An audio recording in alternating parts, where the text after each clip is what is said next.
Nagarjuna cement వారి విశిష్ట extraordinary cement.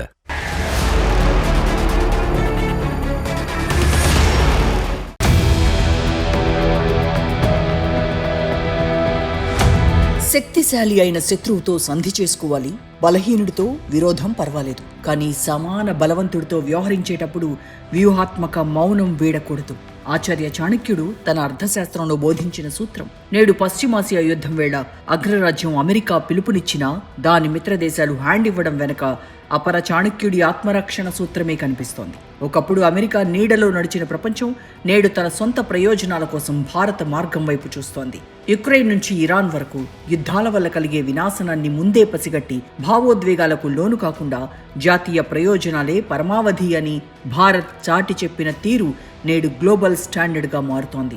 రక్తపాతం లేని దౌత్యం, యుద్ధం లేని పరిష్కారం అనే భారత అడుగుజాడల్లో నడవడం ఇప్పుడు ప్రపంచ దేశాలకు కేవలం అవసరం కాదు, అదొక అనివార్యంగా మారింది. అవును, ప్రపంచ రాజకీయ ముఖచిత్రం శరవేగంగా మారిపోతోంది. ఒకప్పుడు వాషింగ్టన్ చెబితే లోకం వినాలి అన్న చందంగా సాగిన ఏకధ్రువ ప్రపంచం ఇప్పుడు అంతిమ దశకు చేరుకుంది. ఇరాన్ చుట్టూ అల్లుకున్న యుద్ధ మేఘాలు, రష్యా యుక్రెయిన్ సంక్షోభం తర్వాత ప్రపంచం ఒక కఠిన సత్యాన్ని గ్రహించింది. ఎవరి ప్రయోజనాలు వారివే, ఎవరి దేశం వారిదే అన్న సరికొత్త సిద్ధాంతానికి బీజం వేసింది. దాన్ని ఆచరించి చూపింది ఒక్క భారత్ మాత్రమే. నేడు అగ్రరాజ్యం అమెరికాను కాదని భారత్ లాగే తమ జాతీయ ప్రయోజనాల కోసం స్వతంత్రంగా అడుగులు వేయాలని మెజారిటీ దేశాలు భావిస్తున్నాయి. హార్మోజ్ జలసంధి సాక్షిగా అగ్రరాజ్యానికి దూరం జరగడం ఆరంభం మాత్రమే. అమెరికా పతనానికి కూడా ఇదే ఆరంభం.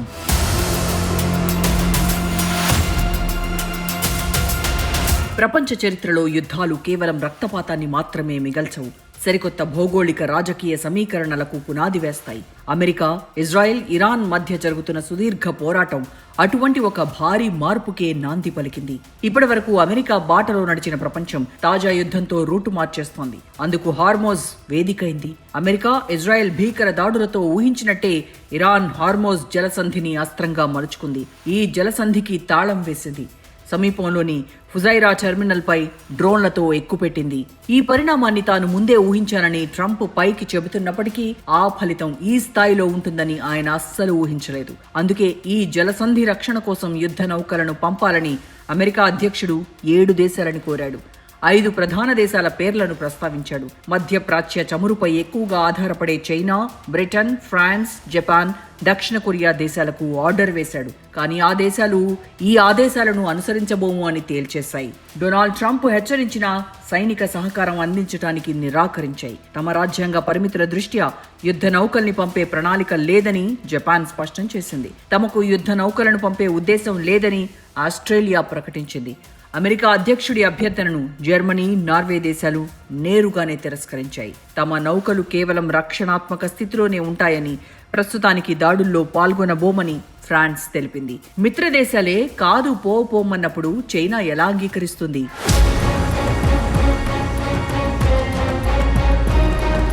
అంతర్జాతీయ రవాణా కోసం కీలకమైన జలమార్గాన్ని తెరిచి ఉంచడంలో సహకరించాలని ట్రంప్ చేసిన విజ్ఞప్తికి ప్రతిస్పందనగా చైనా చాలా స్పష్టమైన ప్రకటన చేసింది.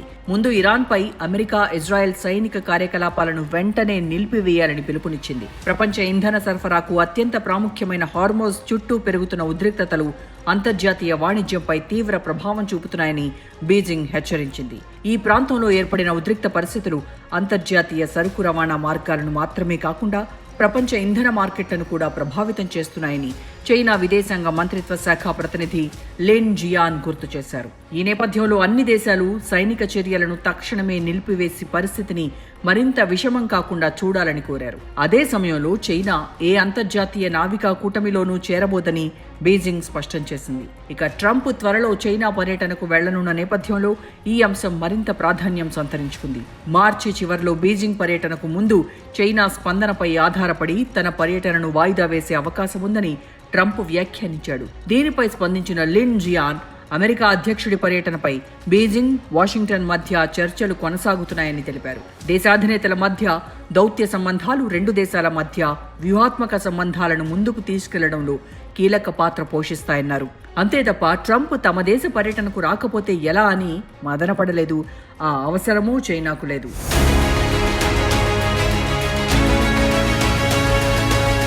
ఇజ్రాయెల్, అమెరికా, ఇరాన్ యుద్ధంలో జోక్యంపై 32 దేశాల నాటో కూటమి మౌనం పాటిస్తూ మిశ్రమంగా స్పందిస్తోంది. అమెరికా లక్ష్యాలను రాజకీయంగా నాటో దేశాలు సమర్థిస్తున్నప్పటికీ యుక్రెయిన్ విషయంలో చూపిన ఉత్సాహం, శ్రద్ధ ఇక్కడ చూపడం లేదు. తమ సొంత ఆర్థిక, చట్టపర, రాజకీయ కారణాల వల్ల నేరుగా సైనిక జోక్యానికి దూరంగా ఉంటున్నాయి. అమెరికా ఇజ్రాయెల్ చర్యలను అధికారికంగా నాటో సంస్థ సెక్రటరీ జనరల్ మార్క్ రుట్టే ప్రశంసించారు. ఇరాన్ అణ్వస్త్ర సామర్థ్యం, బాలిస్టిక్ క్షిపణి బలాన్ని తగ్గించడానికి ఈ దాడులు అవసరమని ఆయన పేర్కొన్నారు. అయితే నాటో ఒక కూటమిగా ఈ యుద్ధంలో నేరుగా పాల్గొనదని స్పష్టం చేశారు. బ్రిటన్, ఫ్రాన్స్ దేశాలు ఈ ప్రాంతంలో రక్షణ కోసం తమ నౌకలు వాయుసేనలను మోహరించినప్పటికీ నేరుగా దాడుల్లో పాల్గొనడానికి సుముఖంగా లేవు. బ్రిటన్ ప్రధాని కీర్ స్టార్మర్ వెంటనే యుద్ధ నౌకలను పంపడానికి నిరాకరించడంపై ట్రంప్ అసంతృప్తి వ్యక్తం చేశాడు. జర్మనీ, స్పెయిన్ దేశాలు యుద్ధం పట్ల మరింత జాగ్రత్త వహిస్తున్నాయి. అమెరికా చర్యలను స్పెయిన్ వ్యతిరేకిస్తుండగా జర్మనీ ఇప్పుడే ఎటువంటి సైనిక సహకారం అందించలేమని తెలిపింది. కెనడా చాలా జాగ్రత్తగా వ్యవహరిస్తూ మిత్ర దేశాలతో సంప్రదింపులు జరుపుతోంది. ట్రంప్ హెచ్చరికల పట్ల నాటో మిత్ర దేశాల నుంచి మిశ్రమ స్పందన వస్తోంది. ప్రధానంగా వారు ఈ వివాదంలో తలదూర్చడానికి బదులుగా దౌత్యపరమైన పరిష్కారాలకే మొగ్గు చూపుతున్నారు. రష్యా నుంచి ఎదురవుతున్న ముప్పును ఎదుర్కోవడానికి అమెరికా సహాయం చేస్తున్నప్పుడు ఇరాన్ విషయంలో మిత్రదేశాలు ఎందుకు సహకరించవని ట్రంప్ ప్రశ్నిస్తున్నాడు. ఈ ప్రశ్నకు సమాధానం అందరికంటే ఎక్కువగా ట్రంప్కే తెలుసు.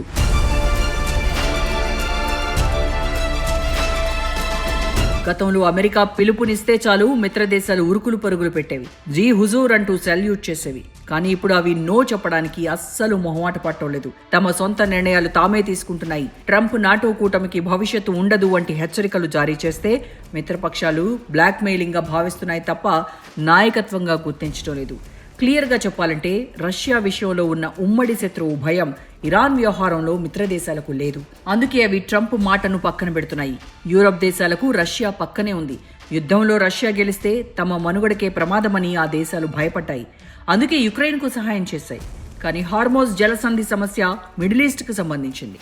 అక్కడ యుద్ధం ముదిరితే చమురు ధరలు పెరిగి తమ ఆర్థిక వ్యవస్థలు దెబ్బతింటాయని యూరోపియన్ దేశాలు భయపడుతున్నాయి. హార్మోజ్ జలసంధిలోకి యుద్ధ నౌకలు పంపడం అంటే ఇరాన్తో నేరుగా యుద్ధానికి దిగడమే. ఇరాన్ దగ్గర ఉన్న క్షిపణులు, డ్రోన్ల శక్తితో తమ నౌకలకు నష్టం ఖాయమని మిత్రదేశాలు ఆందోళన చెందుతున్నాయి. పైగా డొనాల్డ్ ట్రంప్ గతంలో నాటో దేశాలను విమర్శించాడు. మీ రక్షణ కోసం మేమెందుకు ఖర్చు చేయాలి అని ప్రశ్నించాడు. ఇప్పుడు ఆయనకు అవసరం వచ్చినప్పుడు మిత్రదేశాలు కూడా అదే ధోరణిలో మా ప్రయోజనాలు ఏమిటి అన్న కోణంలోనే ఆలోచిస్తున్నాయి. నిజానికి ముడి చమురు ఎక్కువగా చైనా, జపాన్ వంటి దేశాలకు వెళ్తుంది. వారి కోసం మేం ప్రాణాలు ఎందుకు పణంగా పెట్టాలి అనేది బ్రిటన్, ఫ్రాన్స్ తదితర దేశాల వాదన. ఈ దేశాలు ఇప్పుడు ఈ ఆలోచన చేశాయి, కానీ భారత్ ఎప్పుడో అమలు చేసిన ఆలోచనే ఇది.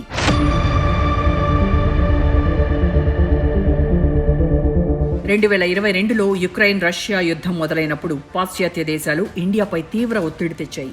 మాతో ఉంటారా లేక రష్యాతో ఉంటారా అని అగ్రరాజ్యం ప్రశ్నించినప్పుడు భారత్ చాలా నిబ్బరంగా మేం మా దేశ ప్రజల ప్రయోజనాలతో ఉంటాము అని బదులిచ్చింది. నాడు భారత్ తీసుకున్న ఆ వ్యూహాత్మక తటస్థతని విమర్శించిన అగ్రరాజ్య మిత్ర దేశాలే ప్రస్తుతం ఇరాన్ విషయంలో అనుసరిస్తున్నాయి. యుక్రెయిన్ యుద్ధ సమయంలో రష్యా నుంచి చమురు కొనొద్దని ఆంక్షలు పెట్టినప్పుడు ఇండియా తన ఆర్థిక భద్రత కోసం వెనక్కి తగ్గలేదు. అది భారత్ చూపిన వ్యూహాత్మక తెగువ. నేడు ఇరాన్ విషయంలో సౌదీ అరేబియా, యుఏఈ, ఈజిప్ట్ వంటి దేశాలు కూడా అమెరికా ఒత్తిడికి తలొగ్గకుండా మా గగనతలాన్ని యుద్ధానికి వాడనీయం, మాకు ఇరాన్తో శాంతి కావాలి అని స్పష్టం చేస్తున్నాయి. అంటే ఆనాడు భారత్ వేసిన బాట ఇప్పుడు ప్రపంచానికి ఒక గైడ్ బుక్గా మారింది. ఒకప్పుడు యుద్ధం వస్తే ప్రపంచ దేశాలు అమెరికా గొడుగు కిందకు చేరేవి. కానీ ఇప్పుడు భారత్ నేర్పిన అందరితోనూ స్నేహం, ఎవరికీ బానిసత్వం కాదు అనే పాఠం అందరికీ అర్థమైంది. యుక్రెయిన్ విషయంలో భారత్ చెప్పిన this is not an era of war అనే మాటను నేడు అమెరికా మిత్రదేశాలు కూడా ఇరాన్ విషయంలో వల్లెవేస్తున్నాయి. భావోద్వేగాల కంటే దేశ ఆర్థిక స్థిరత్వమే ముఖ్యం అని ఇండియా నిరూపించింది. ఇప్పుడు యూరోపియన్ దేశాలు కూడా తమ ఇంధన అవసరాల కోసం అమెరికా యుద్ధ తంత్రాన్ని వ్యతిరేకిస్తూ ఇండియా బాటలోకి వస్తున్నాయి. చాణక్యుడు చెప్పినట్లు మిత్రుడికి మిత్రుడు మనకు మిత్రుడవ్వాలి. కానీ ఇక్కడ ఒక అడుగు ముందుకేసి శత్రువుల మిత్రులతో కూడా భారత్ సత్సంబంధాలు నేర్పింది. యుక్రెయిన్ యుద్ధంలో అటు రష్యాకు ఇటు యుక్రెయిన్కు మధ్యవర్తిగా భారత్ ఎలా నిలిచిందో ఇప్పుడు ఇరాన్, అమెరికా మధ్య గొడవ సద్దుమణిగేలా చేసే సత్తా ఉన్న ఏకైక దేశంగా భారత్ కనిపిస్తోంది. అగ్రరాజ్యం చెప్పినట్లు కళ్ళు మూసుకొని యుద్ధంలో దూకడం కంటే ఇండియాలాగా మధ్య మార్గం ఎంచుకోవడమే తమ మనుగడకు శ్రీరామ రక్ష అని మిత్రదేశాలు గ్రహించాయి. గ్రహించనిదల్లా కేవలం అమెరికా మాత్రమే. అందుకు ప్రతిఫలం అనుభవించక తప్పదు కూడా. ట్రంప్ విదేశీ విధానం, ముఖ్యంగా ఇరాన్ విషయంలో తీసుకున్న నిర్ణయాలు అమెరికా ఆధిపత్య పునాదులనే కదిలిస్తున్నాయి. డొనాల్డ్ ట్రంప్ ఒకే ఒక్క లెక్క వేశాడు.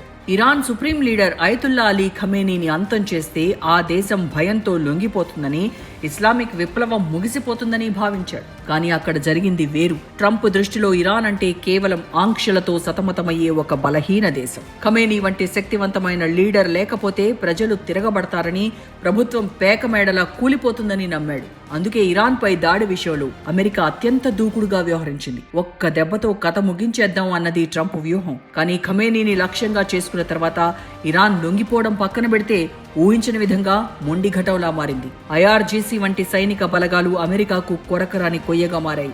లెబనాన్ నుంచి యెమెన్ వరకు, ఇరాక్ నుంచి సిరియా వరకు ఉన్న ఇరాన్ మిత్ర దళాలు అమెరికా సైనిక స్థావరాలపై విరుచుకుపడ్డాయి. అమెరికాకు ఎక్కడ తగలాలో అక్కడ దెబ్బ కొట్టాయి. అత్యాధునిక డ్రోన్లు, క్షిపణులతో అమెరికా యుద్ధ నౌకలను, సైనిక స్థావరాలను ఇరాన్ టార్గెట్ చేసింది. ఆఖరికి అమెరికా మిలిటరీ స్థావరాలున్న గల్ఫ్ దేశాలపైన విరుచుకుపడుతోంది. అమెరికా గర్వపడే డిఫెన్స్ సిస్టమ్స్ కు కూడా ఇరాన్ చెమటలు పట్టించింది.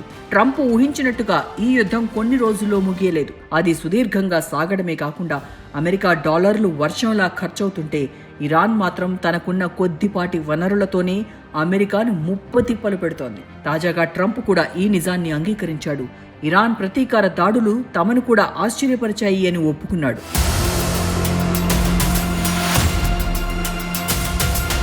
Qatar, Saudi Arabia, UAE, Bahrain, Kuwait సహా పర్షియన్ గల్ఫ్ ప్రాంతంలోని అనేక దేశాలను లక్ష్యంగా చేసుకుని టెహ్రాన్ దాడులు ప్రారంభించడం తనను ఆశ్చర్యపరిచిందని ట్రంప్ అన్నాడు. తమ నిఘా అధికారులు సైతం అలాంటి దాడులను ఊహించలేదని వెల్లడించాడు. నిజానికి ఇరాన్ ప్రతీకార దాడులు ట్రంప్ను ఆశ్చర్యపరచడం కాదు, భయపెట్టాయి. ఖమేనీ మరణం తర్వాత కూడా ఇరాన్ ఈ స్థాయిలో ప్రతీకార దాడులు చేస్తుందని ట్రంప్ అస్సలు ఊహించలేదు. ఒకవేళ ఊహించి ఉండుంటే ఇరాన్పై దాడికి దిగేవాడే కాదు. ఇక్కడే మరో కామెంట్ కూడా చేశాడు. ఇరాన్తో యుద్ధం త్వరలోనే ముగుస్తుందని ప్రకటించాడు. అయితే ప్రస్తుత వారంలో ఈ వివాదం ముగిసే అవకాశం లేదని స్పష్టం చేశాడు. ఇదే సమయంలో తాను యుద్ధాలను కోరుకునే వ్యక్తిని కానని, కానీ ప్రపంచ భద్రత కోసం కొన్ని కఠినమైన నిర్ణయాలు తీసుకోవాల్సి వచ్చిందని చెప్పాడు. ఈ ప్రకటనను బట్టి ఇరాన్తో యుద్ధాన్ని ముగించే దిశగా డొనాల్డ్ ట్రంప్ ఆలోచన చేస్తున్నాడని అర్థం చేసుకోవచ్చు. ఇంతకు మించి లాగితే పరిస్థితులు పూర్తిగా తనకు వ్యతిరేకంగా మారతాయన్న సంగతి ట్రంప్కు బాగా తెలుసు. ఎందుకంటే ఈ యుద్ధ పరిస్థితుల వల్ల అమెరికా స్వయంగా కొన్ని కఠిన సవాళ్లను ఎదుర్కోబోతోంది. యుద్ధం వల్ల చమురు ధరలు పెరగటం, కీలకమైన హార్మోజ్ జలసంధిలో వాణిజ్యానికి ఆటంకం కలగడం వల్ల అమెరికాలో ద్రవ్యోల్బణం పెరుగుతుంది. ప్రపంచవ్యాప్తంగా తమ సైన్యాన్ని తగ్గిస్తూ అమెరికా ఫస్ట్ అంటున్న ట్రంప్ ఇరాన్ యుద్ధం వల్ల తిరిగి మధ్యప్రాచ్యంలో భారీగా సైన్యాన్ని మోహరించాల్సిన అనివార్య పరిస్థితిలోకి వెళ్తున్నాడు. ఇరాన్, దాని అనుబంధ సంస్థలు ప్రపంచవ్యాప్తంగా అమెరికా ప్రయోజనాలపై దాడులు చేసే అవకాశం ఉంది. కాబట్టి ఈ యుద్ధాన్ని ముగించడమే డొనాల్డ్ ట్రంప్ ముందున్న ఏకైక ఆప్షన్. ఎప్పట్లానే ఇరాన్పై దాడితో తమ లక్ష్యాలను చేరుకున్నామని ప్రకటించి చేతులు దులిపేసుకోవడానికే ఎక్కువగా అవకాశాలున్నాయి.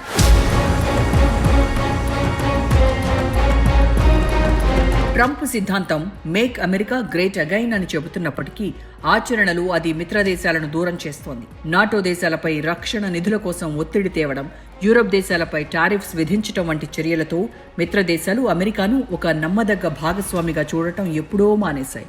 భారత్ ఏ కూటమిలోనూ బందీ కాకుండా తన జాతీయ ప్రయోజనాల కోసం స్వతంత్రంగా నిర్ణయాలు తీసుకుంటోంది. ప్రస్తుత యుద్ధంలోనూ ఆ నిర్ణయాలే ఇండియాపై ప్రపంచ దృష్టి పడేలా చేశాయి. హార్మోజ్ జలసంధి నుంచి తమ చమురు నౌకలను బయటపడేలా చేసుకోవడానికి చాలా దేశాలు విఫలయత్నం చేశాయి.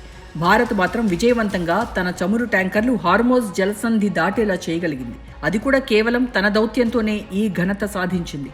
సైనిక చర్య కంటే ఇరాన్తో చర్చలు జరపడమే అత్యంత ప్రభావవంతమైన మార్గమని అమెరికా సహా ప్రపంచ దేశాలకు భారత్ చాటి చెప్పింది. ఇది యుద్ధం కంటే దౌత్యానికే ఎక్కువ పవర్ ఉందని చాటిన సందర్భం. అభివృద్ధి చెందుతున్న దేశాలు అన్నింటికీ భారత్ ఇప్పుడు ఒక ప్రతినిధిగా మారింది. పాశ్చాత్య దేశాల శాసన కాలం ముగిసిందని, ఇది సంభాషణల కాలమని నిరూపించింది. అందుకే ఇప్పుడు ఫ్రాన్స్, జర్మనీ, జపాన్ వంటి అమెరికా మిత్రదేశాలు కూడా మేము అమెరికాను బ్లైండ్గా ఫాలో కాము, మా ప్రయోజనాలే మాకు ముఖ్యం అనే భారత విదేశీ విధానాన్ని అనుసరిస్తున్నాయి. ఫలితంగా అమెరికా ఏకాకిగా మిగలాల్సిన పరిస్థితి వచ్చింది. ఇరాన్తో యుద్ధం తర్వాత అమెరికా తన పట్టును కోల్పోతుంటే, ఇండియా తన దౌత్య నైపుణ్యంతో శాంతిని కోరుతూనే తన జాతీయ ప్రయోజనాలను కాపాడుకుంటోంది. అమెరికా చేసే బెదిరింపులకు కాలం చెల్లిందని, ఆత్మగౌరవంతో కూడిన విదేశీ విధానమే భవిష్యత్తు అని ప్రపంచం గుర్తించింది. భారత్ వేసిన ఈ అడుగులు కేవలం ఒక దేశ ప్రగతి కోసం మాత్రమే కాదు, బలహీన దేశాలపై అగ్రరాజ్యాల పెత్తనాన్ని నియంత్రించే ఓ చారిత్రక విప్లవం. నేడు ప్రపంచం నలుమూలల నుంచి వినిపిస్తున్న ఒకే మాట, భారతే ప్రపంచానికి సరికొత్త దారి. ఇక్కడ అమెరికా తన మిత్రులను కోల్పోవడం లేదు, కానీ ఆ మిత్రులు తమ సొంత కాళ్ల మీద నిలబడటం నేర్చుకున్నారు. అది ముమ్మాటికి భారత్ నేర్పిన పాఠం.